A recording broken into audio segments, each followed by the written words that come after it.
কি এমন ঘটনা ঘটলো রাকিবের টিম হঠাৎ করে মিথিলার উপরে ঝাঁপিয়ে পড়লো?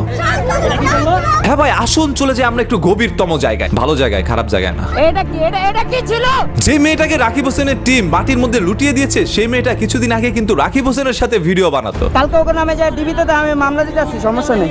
না আমি তো মামলা না করে যাব না। যে ছেলেটাকে আপনারা দেখছেন তার হাজবেন্ড, সেও কিন্তু রাকিব হোসেনের সাথে ভিডিও বানাতো। তবে হঠাৎ করে তারা কেন রাকিব হোসেনের কাছ থেকে সরে গেল, সেই সকল ছোট্ট ছোট্ট ঘটনাগুলো বড়ভাবে রটিয়ে তারপরে এরা সোশ্যাল মিডিয়ার মধ্যে ভাইরাল হয়েছে। এর কিছুদিন আগে দেখেছিলেন সামাজিক যোগাযোগ মাধ্যমে রাকিব হোসেন এবং মেহেদী হাসান নামক একটি ছেলের সাথে তাদের একটি মুখোমুখি সংঘর্ষ হয়। সেই সংঘর্ষ থেকে মেহেদী হাসান ভাইরাল হয়ে সেলিব্রিটি হয়ে যায়। মানে রাকিব হোসেনের কাছ থেকে যে মানুষগুলো সরে যায় এরাই যেন সেলিব্রিটি হয়ে যায় ভাই। এবং সামাজিক যোগাযোগ মাধ্যম কিছুদিন গরম করে তোলপাড় করে রাখে। এই টপিকটাকে আমি দীর্ঘদিন ধরে ভাই এড়িয়ে যাচ্ছিলাম। এদেরকে নিয়ে কথা বলার কোনো রুচি আমার মাথার মধ্যে আসতেছিল না। কথা বলতেও যেন কেমন বিবেকের মধ্যে বাধা দেয়। কাদেরকে নিয়ে কথা বলবো? এরা তো ভাই বাচ্চা পোলাবান, এখন পর্যন্ত বাচ্চাদের জন্য কন্টেন্ট বানায়। হ্যাঁ, আমি মেনে নিয়েছি বাংলাদেশের সবচেয়ে বেশি ভাই সাবস্ক্রাইবার রাকিব হোসেনের। একজন ব্যক্তিগত কন্টেন্ট ক্রিয়েটরের এত বেশি সাবস্ক্রাইবার অর্জন করা, এটা আসলে সাধুবাদ জানানোর মতো। তবে তিনি যে কন্টেন্ট গুলো বানায়, এই কন্টেন্ট গুলো আসলে আপনার আমার জন্য নয়। এই কন্টেন্ট গুলো হচ্ছে বাচ্চাদের জন্য। তার বাচ্চা অডিয়েন্স আছে, সেটা তাদেরকে দেখছে, এটা তাদের একান্ত ব্যক্তিগত বিষয় ভাই। তারা কি কন্টেন্ট বানাবে না বানাবে সেটা তাদের বিষয়। তবে সামাজিক যোগাযোগ মাধ্যমে কিছুদিন পর পর এসে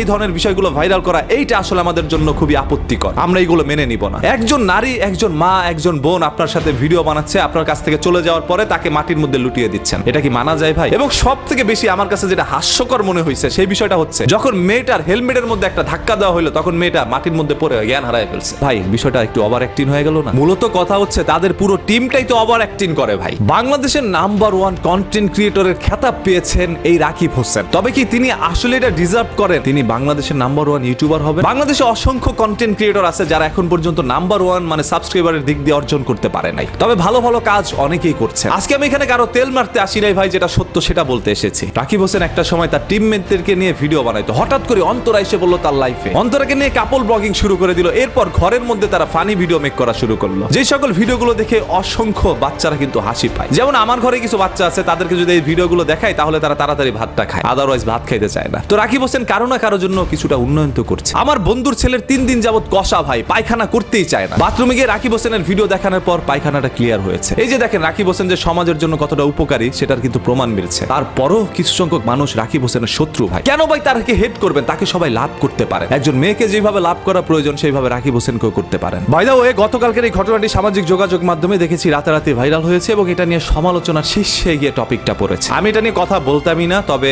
মনে হচ্ছিল যে না, কথা বলা প্রয়োজন। কারণ তাদের এই নাটক আর ভালো লাগতেছে না ভাই। ফেসবুকটা আসার পর থেকে এই ধরনের বাজে কন্টেন্ট ক্রিয়েটর গুলো সমাজের মধ্যে মাথা চাড়া দিয়ে উঠছে। এরা কি, এদের যোগ্যতা কতটুকু রয়েছে, এরা কি ভিডিও বানাচ্ছে, সমাজের জন্য কি মেসেজ দিচ্ছে, এদের কাছ থেকে মানুষ কি শিক্ষা গ্রহণ করছে? আমার কাছে তো মনে হয় না এটা বাংলাদেশের নাম্বার 1 ইউটিউবারের খেতাবটা অর্জন করুক। তারা এটা ডিজার্ভ করে না। ওভাররেটেড মানুষগুলোই বাংলাদেশে এখন সবচেয়ে বড় সাকসেসফুল মানুষে পরিণত হচ্ছে। তবে যারা আন্ডাররেটেড তারা কিন্তু এখন পর্যন্ত উপরে উঠতেই পারে নাই। এই দেখেন আজকে এত বছর ধরে ভিডিও বানাই, রাকিব হোসেন আমাকে চিনে না। খুবই দুঃখজনক বিষয়টা ভাই। তবে আমার ভিডিও আবার গোপনে শেয়ারও মারে অনেকে। আমি শুধু আপনাদের কাছে হাত জোর করে রিকোয়েস্ট করবো ভাই, আপনারা এই নাটকটা থামান। এই নাটক আর ভালো লাগতেছে না। মানুষকে আর ডিস্টার্ব করেন না। আপনারা সোশ্যাল মিডিয়ার মধ্যে এসে মানুষকে যেভাবে হয়রানি করতেছে আর সহ্য হচ্ছে না। আবার এও বলতেছেন যে ভাই আপনাদের ভালো না লাগলে আমাদের ভিডিওগুলো দেখেন না। আরে ভাই ভালো তো লাগে না, অটোমেটিক্যালি সামনে চলে আসে। এই যে গতকাল যে ঘটনাটা ঘটছে, এটার পর দেখলাম অসংখ্য কন্টেন্ট ক্রিয়েটর আপনাদেরকে নিয়ে ভিডিও বানাইছে, সেই ভিডিওগুলো আমার সামনে চলে আসে সাজেস্টের মধ্যে। তখন এই বিষয়টা দেখার পর মনে হচ্ছিল না বিষয়টা খুব দুঃখজনক। একটা মেয়েকে ধাক্কা মেরে মাটির মধ্যে লুটিয়ে দিছে, জ্ঞান হারায় ফেলছে। এই যে আপনারা সোশ্যাল মিডিয়ার মধ্যে প্রতিনিয়ত ভিডিও বানাইতে বানাইতে আপনাদের শরীর যে শারীরিক সক্ষমতা কমে যাচ্ছে, এইদিকে কি আপনাদের কোনো খেয়াল আছে? একটু খাওয়া দাওয়া করেন, স্বাস্থ্য ভালো করেন। আদারওয়াইজ এইভাবে টোক্কা দিলে কিন্তু মাটিতে পড়ে জ্ঞান হারায় ফেলে। তো শরীরের মধ্যে শক্তির প্রয়োজন ভাই। কি একটা অবস্থা!